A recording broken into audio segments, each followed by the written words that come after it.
정동영 앵커. 네. 네, 지금 그 주변에서 구조대원들이 와 있습니까? 네, 구조대원들이 조금 전에 철수하기 시작했습니다.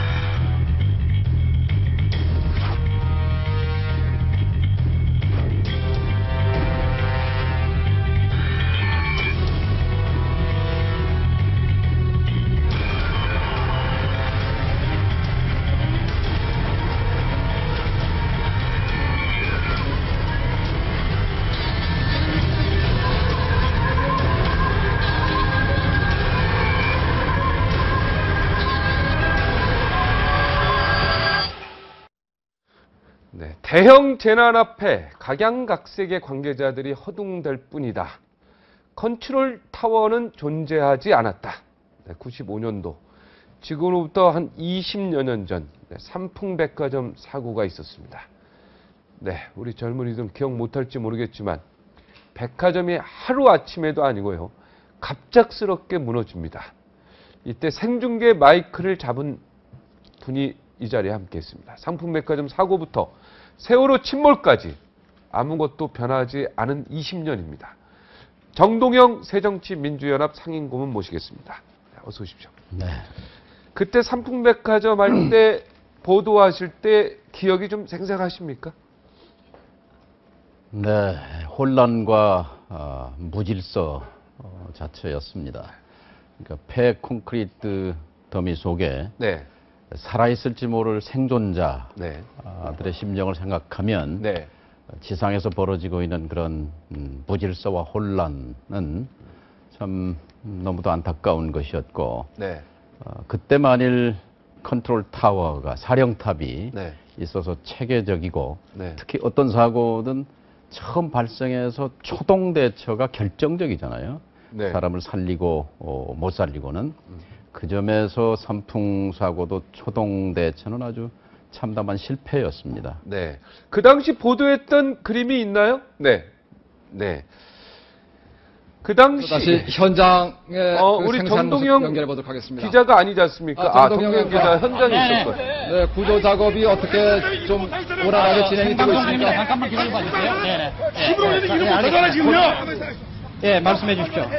정동영 앵커. 네. 네, 지금 그 주변에서 구조대원들이 와 있습니까? 네, 구조대원들이 조금 전에 철수하기 시작했습니다. 네. 이 현장에서 갑자기 유독가스가 솟았습니다. 여기 정리하시는 해병전후에서 나오신 그 장례 정리하신 분이 계신데 지금 왜 구조반원들이 철수하고 있습니까? 그때 뭐 대본도 없었네요.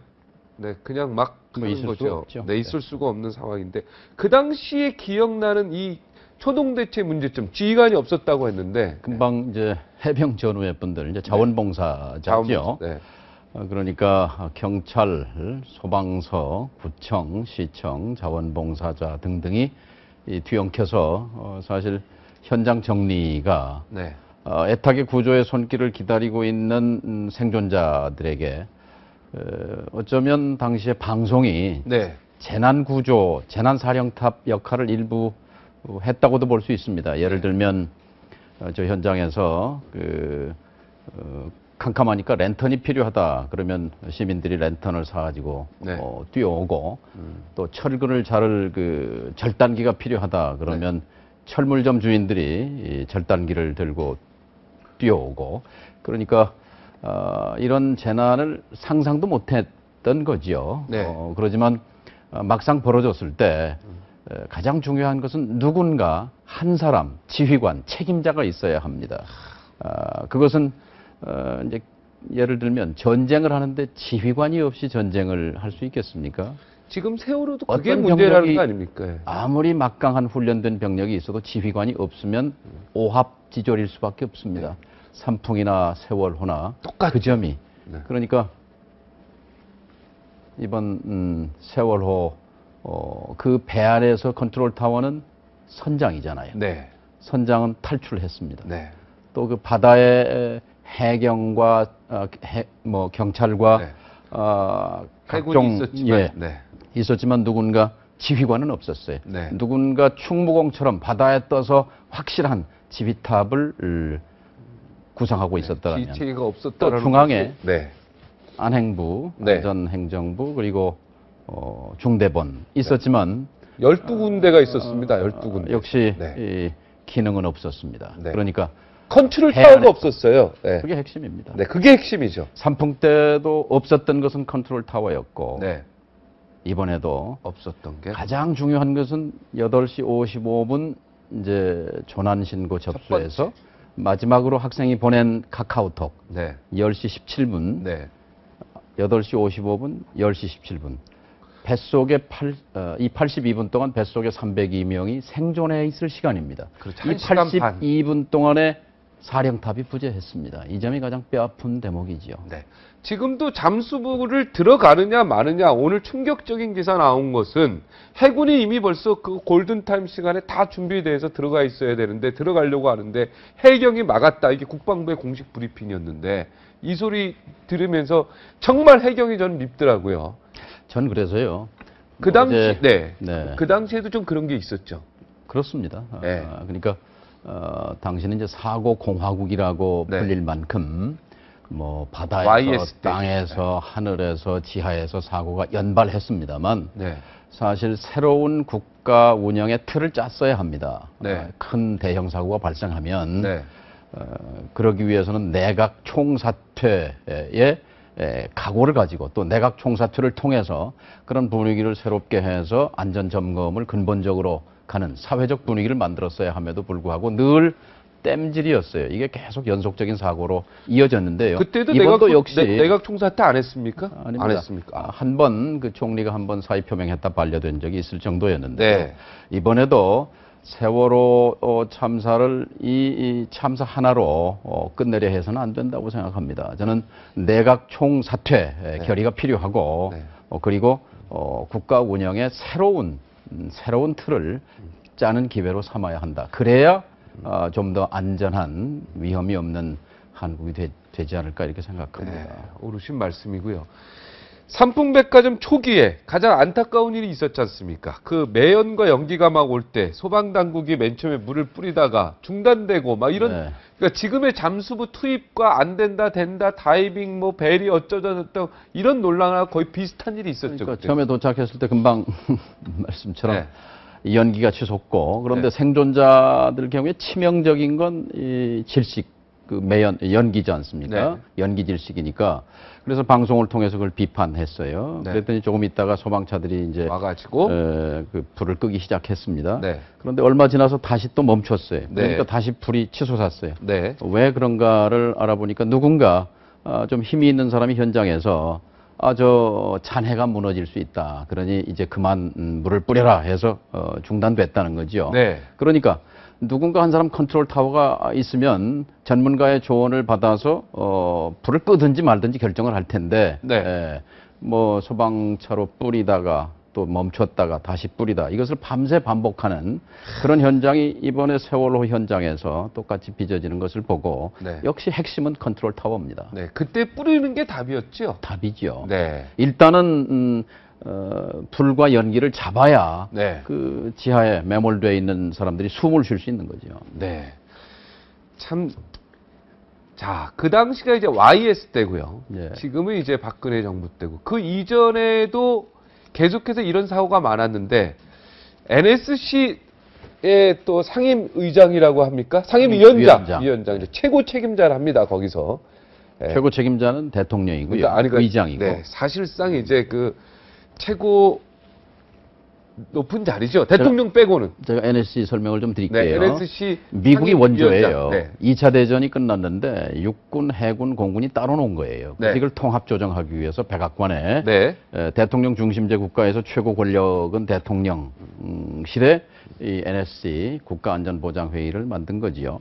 사고 공화국을 겪어서 출범한 김대중 대통령 정부가 이걸 벤치마킹한 겁니다. 그래서 NSC 상임위원회를 만들고 사무처를 만들고 네. 이것을 계승해서 참여정부 노무현 정부가? 대통령 시절에 이것을 이제 확대 보강해서 위기 관리 기능 안보와 재난의 컨트롤 타워를 만들었습니다. 청와대 안에 그것은 정확한 처방이었고 실제 아주 효율적으로 작동했습니다. 네, 그 효율적으로 그런데 작동한 지금 예를 이번에 그것이 있었더라면 상황은 달랐다고 저는 생각합니다. 그때 노무현 정부 때도 사건이 좀 큰 게 예. 있었던 걸로 기억하는데요. 그러니까 예를 들면요. 네.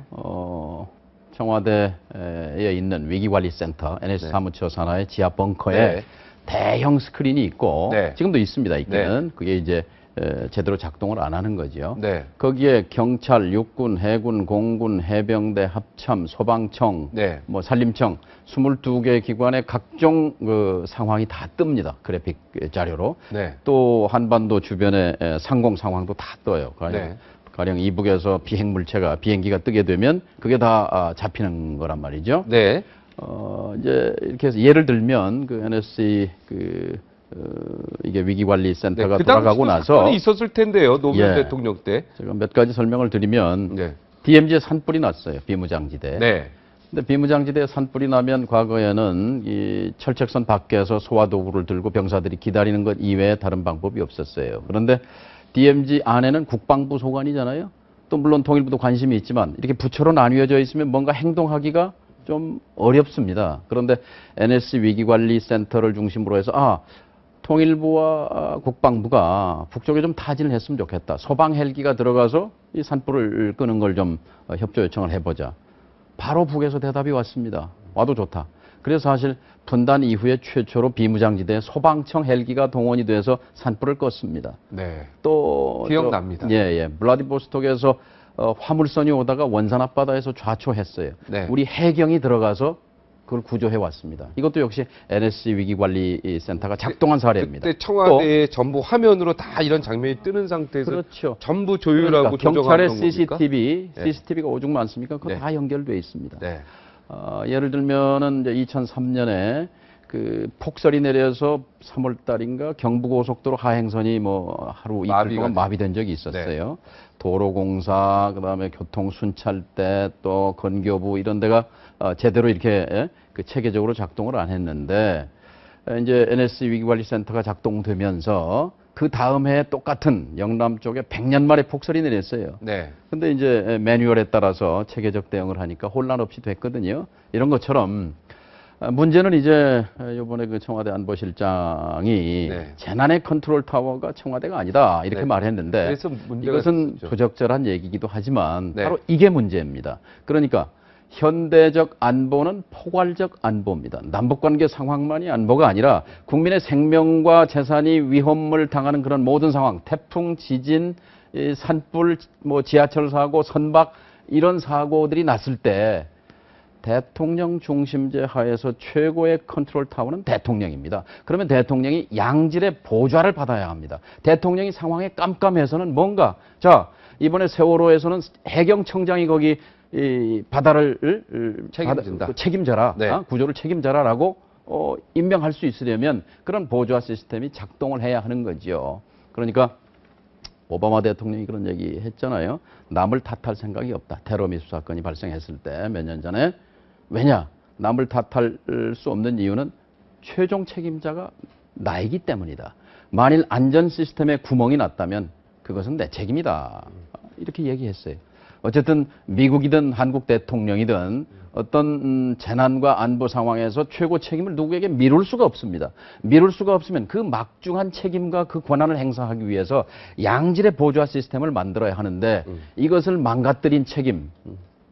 이명박 정부가 출범하면서 이것을 없애죠. 폐지해버렸습니다. 네. 제가 지난 수년 동안 수십 번도 더 뭐 인터뷰를 통해서 또 국회 발언을 통해서 개인적인 채널을 통해서 NSC를 복원해라. 내가 해봤지 않느냐. 네. 꼭 대통령에게 우리 국민에게 필요한 거다라고 네. 강조했습니다만 마이동풍이었고 작년 말에 장성택 처형 사태 때 다시 박근혜 대통령이 이제 복원을 지시해서 반쪽만 부활했습니다. 외교 안보 통일 분야. 재난 쪽은 재난 그냥 쪽은 안행부다. 안전행정부에 그런데 넘깁니다. 이번에 우리가 목격했잖아요.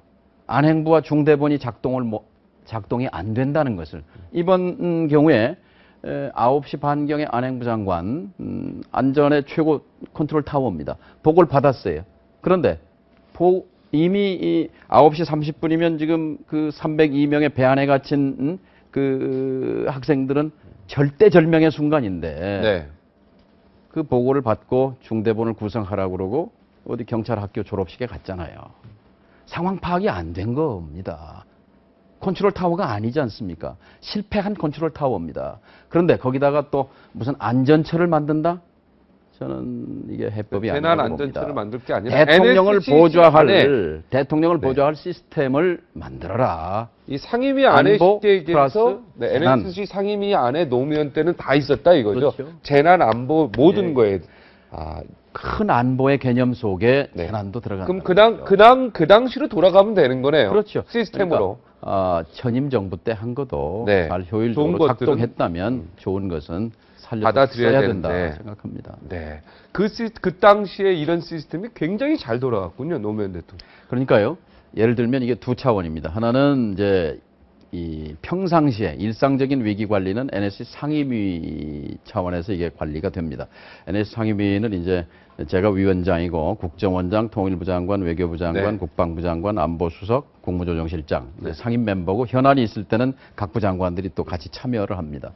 장관들이 굉장히 바빠요. 그런데 이 안보팀은 이 NS팀은 매주 목요일 오후는 비워놓게 돼 있습니다. 네. 오후 5시에 모여서 회의하고 그리고 저녁을 같이 먹습니다.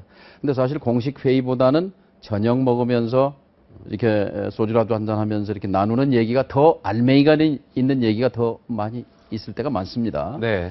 1년 12달 이렇게 하면 이게 팀이 됩니다. 팀. 외교, 국방, 통일, 안보 이런 분야가 팀이 되는 거예요. 이게 이제 상설적으로 돌아가면서 이걸 뒷받침하기 위해서 차관보 회의가 매주 열리고 국장급 회의가 매주 열리고 NSC 사무처의 80여 명의 그 청와대 직원들이 이걸 보좌합니다. 그리고 이 위기관리센터는 24시간 모니터를 하잖아요. 그러니까 긴급 상황 시에는 직보가 가능합니다. 대통령에게. 그러니까 이번 상황 같으면 8시 55분에 목포 해경에 조난 신고가 접수됐을 때 청와대 전자 상황판에 그게 떴을 것입니다. 네. 떴으면 청와대에서 누군가가 전화를 했겠죠. 전화를 했겠죠. 현장에. 네. 그러면 자, 말단 행정기관에서 청와대에서 전화가 왔다는 게 무엇을 의미하는지 공무원들은 너무 잘 압니다. 네. 그러면 널브러져 있던 시스템이 작동하기 시작합니다. 그것을 격발 효과라고 말합니다. 네. 청와대가 뭔가 처음부터 끝까지 지휘하라는 것이 아니라 초동 대처 때 깨우는 겁니다. 잠자고 있는 것을 일으켜 깨우는 겁니다. 자, 큰 사고가 났다. 수학여행을 간 학생 325명이 선실에 갇혀 있다. 라는 그 핵심 사항만 청와대에 파악이 되고 대통령에게 입력이 됐다면 상황은 달라졌습니다. 자, 그런데 이걸 입력할 수 있는 시스템을 부셔버린 거죠. 청와대 이건 잘못한 국정상황실이 그러면은 연락을 했을까요? 안 했을까요? 그게 또 우리 그러니까 대표님 얘기 들어보니까 굉장히 궁금해지는데요. 그러니까 지금 청와대가 지금 아까 안 밝혀진 네. 것이 네. 청와대가 과연 그 현장에 그 분명히 국정상황실에서 그거를 1분 1초를 계속해서 보고 있지 않습니까? 전 네. 언론의 움직임 속보 뜨고 그러면 분명히 보고 받았을 텐데 이걸 현장에 어떻게 되느냐 이렇게 한마디 하는 것이 초동자치를 깨운다고 얘기했지 않습니까? 예, 예. 이걸 했을까요? 안 했을까요? 지금 나 그게 굉장히 궁금해요. 그 전에 우선 몇 시 몇 분에 대통령에게 누가 어떤 보고를 했는지에 대한 청와대 설명이 아직 없습니다. 그것을 국민은 듣고 싶어 합니다. 왜냐하면 그건 잘잘못을 떠나서 앞으로 똑같은 상황이 재현됐을 때 최고 통수권자인 대통령이 언제 보고를 받았냐? 이 상황을 장악하려면 핵심을 보고받아야 합니다. 네. 그런데 안타깝게도 오후 5시 넘어서 8시간이 지난 뒤에 대통령께서 중대본을 방문해서 던진 질문이 구명조끼를 다 나눠줬다는데 왜 찾기가 힘드느냐라는 얘기를 했단 말이죠. 이 말은 핵심 상황이 파악이 안 된 거를 의미합니다. 그러니까 뭐냐? 다시 거듭 말씀드립니다만 대통령을 보좌할 시스템이 망가져 있는 겁니다. 지금도 역시 중요한 것은 누가 몇 시에 어떤 보고를 했는지 그리고 어떤 조치가 초동이 이루어졌는지 가장 중요한 8시 55분 조난신고로부터 학생이 마지막 카카오톡을 보낸 10시 17분 82분간 1시간 22분 동안에 뭘 했느냐? 수학여행 학생들이 선실에 갇혀 있다는 이 사실이 대통령에게 전달됐느냐 안 됐느냐 이게 핵심입니다. 그래서 컨트롤 타워를 복원하라는 거예요. 내각 총사퇴만 하면 안 되겠는데 보좌진들도 굉장히 좀 문제가 있다고 지적하신 거 아니겠습니까? 전면적인 청와대? 쇄신이 필요합니다. 전면적인 내각 쇄신. 총사퇴와 함께 청와대의 전면적인 비서실장을 포함해서 총리를 포함해서 정부와 청와대를 전면적으로 개편해서 국민들에게 새롭게 국정을 펴나가겠다 하는 각오를 밝히는 것이 유족과 희생자들에 대한 단원고등학교에 희생된 학생들에 대한 최소한의 도리라고 생각합니다. 제2 건국을 한다는 마음으로 네, 그렇게 정부가 다시, 새롭게 네, 출발해야 새롭게 합니다. 거듭나는 그것을 우리 기회가 국민이 됐으면 기대하고 좋겠다. 있습니다. 예.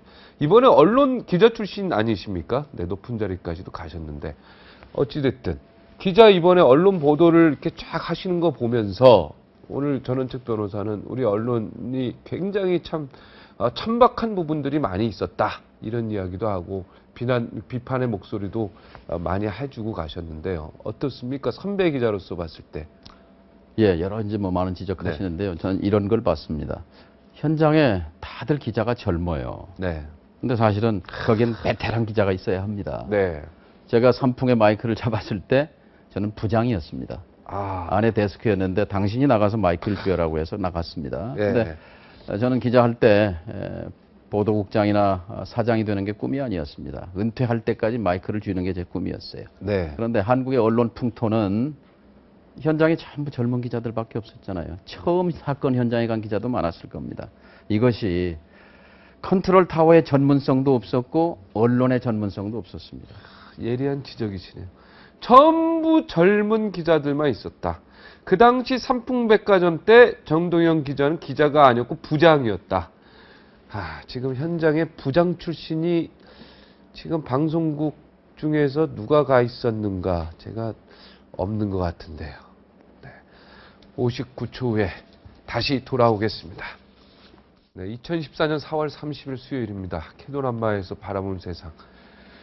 네, 해군이 벌써 출동해서 준비한 자리에, 네, 거기에 민간 잠수부를 넣기 위해서, 네, 시간을 끌었다는 이야기 듣고, 예, 해경의 이 밥그릇 챙기기를 보면서 이 나라의 미래가 왜 이렇게 답답한지요. 오늘 굉장히 답답한 하루가 됐습니다. 마지막으로 정동영 상임위원의 마지막 멘트 듣도록 하겠습니다. 네. 방금 말씀하신 것처럼 하나에서 A부터 Z까지 철저하게 어떤 일이 일어났는지, 왜 일어났는지, 왜 구조가 그렇게 더뎠는지, 그리고 어떻게 해야 앞으로 예방할 수 있는지, 이러기 위해서 최소한 1년짜리 사고조사위원회가 필요합니다. 초당적으로 전문가들이 중립적으로 수백만 페이지의 자료와 그리고 수천 명의 사람들의 증언을 채록해서 정확하게 조사 보고서를 채택하고 그 바탕 위에서 정부를 다시 짜야 합니다.